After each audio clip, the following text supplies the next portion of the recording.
Alrighty folks, we're taking a look today at my Dell Dimension C521. I don't think I've ever actually made a dedicated video to this computer. I think you guys have seen it a few times though in a couple other of my videos. But today we're focusing on it, just the computer itself, all the details of it and everything.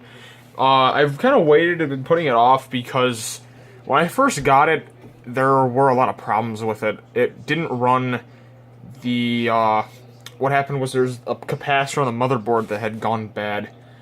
Or actually two of them that had corroded, and it just wouldn't start up. It'd have like a solid amber light and it'd just beep and it wouldn't do anything. And the fan would kick on and just do its thing.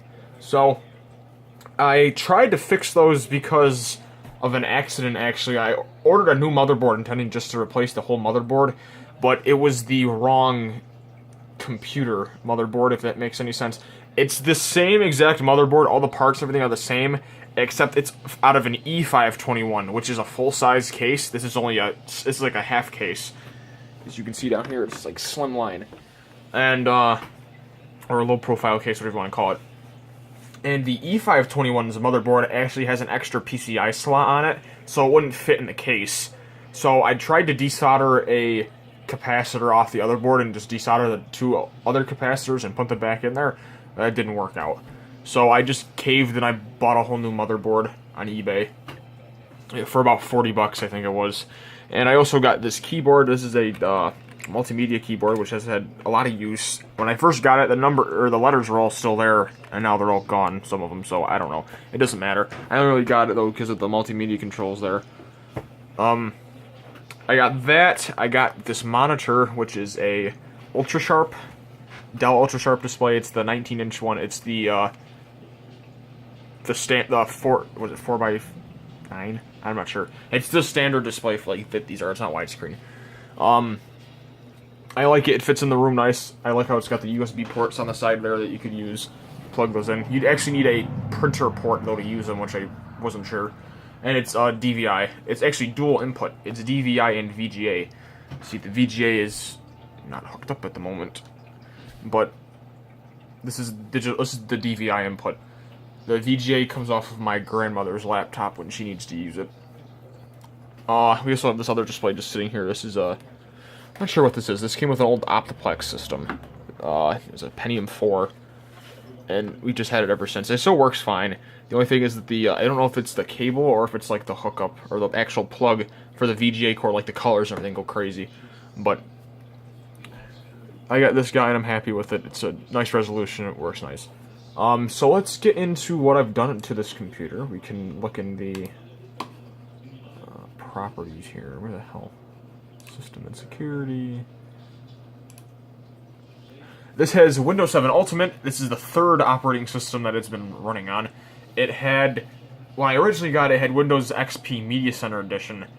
I used that for a little bit until I realized that a lot of programs do not work with it, and some games and stuff that I played weren't running in it correctly. And the main reason why I actually did the switch is because I got a new graphics card put in. When I was first using the computer, just kind of screwing around with it, I was using the onboard graphics, which is like an NVIDIA chipset that is on the motherboard. And that was doing okay, but some games it was bogging down, it wasn't really doing right. The processor has been in here since I got it. I picked up a different processor. It had a Sempron, or no it didn't, it had a 64, an AMD Athlon 64. It was a 2.6 gigahertz, I believe, but it was single core. It only had, I think, a gigabyte of RAM, and it had a video card in there, but here it is right here, actually. I can grab it. It had this video card in it. It's an ATI card. It's Dell proprietary, I believe. A lot of the Dells had it. And it has this strange output on it. I thought it was, it looked like DVI at like a glance, but it's not. It's something completely different. And I believe that's S-Video. And this is like a 256 megabyte card, I think. It's not a bad card, but it's very dated, and, I mean, there's no point in using it. So in there, later I put in a ATI R5 220. We'll show you the box down there. It's a gigabyte. It's like, I think, DDR3 memory. I didn't go overkill on the card because this is such an old bus that a newer card really couldn't be taken advantage of. So there's no point in putting a newer card in there, really, because it's just going to get bottlenecked. And this is good enough for what I'm doing. Maybe one day I'll put the R5 230 in there, which I think is 2 gigabytes of RAM. I don't know. That card's also... I only paid like $40 for the card. The R5 330 or 230, whatever the hell it is, that had... that was like $80. I just picked up what I could. It's been working fine. There's really no issues with it. So, I moved to Vista because I wanted it to stay like, period corrected. I did like Vista. Vista, I like the look of it. But the drivers for that card did not work in Vista, so I had to go up to 7. All the drivers work. 7 I could live with. I like 7 just as much as I like Vista. But this is Windows 7 Ultimate with the product ID there. Cracked, obviously. But the processor that's in here now is the AMD Athlon X2 6000 Plus. It's a 3 gigahertz dual-core processor. It's actually the fastest processor I believe this thing can take. I'm not sure if there's a black edition to it, or if there's like a 6500 plus that's like 3.2 gigahertz. But that one's iffy depending on which system it works with. Sometimes it works, sometimes it doesn't. It's not hyper-threaded, it's only 2 threads of data. This is an older system. I believe the date stamp on it's from like 2005. So it's just before Vista was rolling out. The sticker actually does say compatible with Windows Vista on there. But at the moment, I mean, it works. It does whatever it needs to do. It's going fine. There's only 4 gigabytes of RAM at the moment, which is Dell's like maximum amount that this thing can take. However, I have read that it can take up to 8 and sometimes 6, depending on what BIOS you're using. So 6 or 8 gigabytes is the max. I'll have to get a hold of some RAM one day and see if it will operate on 8. If it will, that'll be great. This is a decent computer as it sits. I've been doing work on it for this website that I'm making, as you can see here, and it's been running along fine. It doesn't really bog down or anything. Loading is a little bit here and there, but for the most part, it's pretty snappy. You can see there. But YouTube works perfectly fine. There's no speakers hooked up to it, though, because I don't have any spare PC speakers lying around that I could use. As you can see, when loads up fine, YouTube videos will run fine. Let's just... Sob Kyle videos. I like Sob Kyle. Runs the YouTube video fine, no problems. I think it's in 1080p. No, it's in 480p, but let's see what it does with 720p 60. The thing with YouTube, a lot of YouTube is more processor-based than anything. It's handling it pretty good. 720p 60. I would go up to 1080, but actually, yeah, we can try.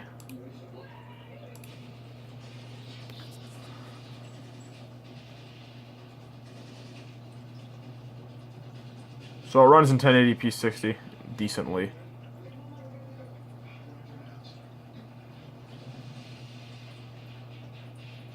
So that's that. YouTube works fine. It's hard. It doesn't have a Wi-Fi card in it at the moment. It's just hardwired into Ethernet. Because I don't feel like spending money on a Wi-Fi card when it's just gonna be sitting down here anyway. And Ethernet is more reliable than Wi-Fi anyway. It's got an 80 gigabyte, I think, Western Digital hard drive in there. I actually picked up these ones. I was cleaning out a house for a friend of mine, his father, and there's a bunch of these hard drives in there. This is a Western Digital. This is an 80 gigabyte hard drive from, I think, 2006. There's the date stamp on there. I could be wrong. Yeah, 2006. They had this one. There's a 10 gigabyte, a 40 gigabyte, which is right there, and a 160 gigabyte master drive, which is right here.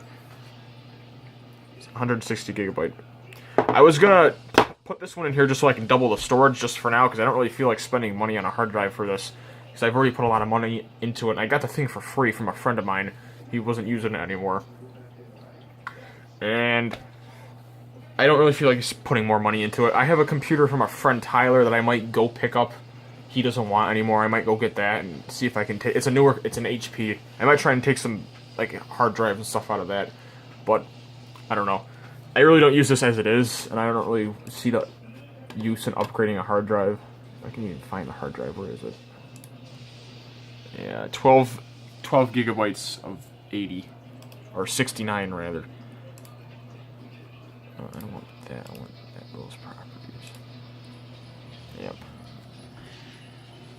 This computer does have a really strange problem, though, when booting up.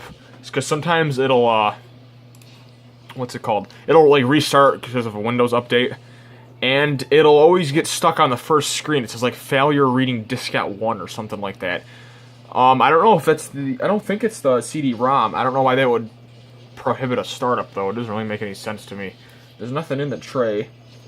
And I've used it to install Windows I don't know how many frickin' times. It does get stuck sometimes. Like, right now, actually, it's stuck. But it comes in and out fine. So, I don't know. It reads disks, everything. Like I said, I've installed Windows off of it 3 times. So, I don't understand what the problem is with that. But if it's even diskette 1, I don't know. It might be trying to look for a floppy drive, because there's a floppy drive port in there. But nothing's hooked up to it. I still don't know why that would stop it from starting up. But, oh well. That's pretty much the Dimension. There's really nothing else to show. It runs perfectly fine. There's no issues with it. Besides, like I said, starting up. And if you want one of these as like just a computer just for like a room, like a spare room or something, just a spare computer, like family desktop, they work fine. I mean, they're old, but if you have the money and time and know-how to put the stuff in there, like switching out a motherboard is like one of the easiest things you could do. It's not hard at all. It just involves unplugging things and plugging them back where they belong and screwing things in. It's not that hard at all. But they're good little computers. I spent around maybe, for just the computer, like necessity parts, maybe like $60 for the processor, RAM, and the motherboard. Well, maybe a little more than 60. I think the processor was like 15 and the RAM was another 15, so more like 70. But $70 for a computer like this is working fine. I mean, there's no issues with it, really. I mean, maybe you'd have a monitor laying around that you could use. I don't really count the monitor. The monitor was maybe $60 alone. But I already had a monitor. I really didn't need it. So, I don't know. But it works, and that's all I care about. It's an interesting little computer. And I hope it looks like it'll last a little longer, so that's pretty much it. If I do anything else to this computer, I'll let you guys know, like the RAM. I'll make a video about the RAM, because that would be interesting. 8 gigabytes of RAM with this would... I don't even know if it'd be a boost, really, but who knows. So thanks for watching, guys. Rate, comment, subscribe if you want to see more.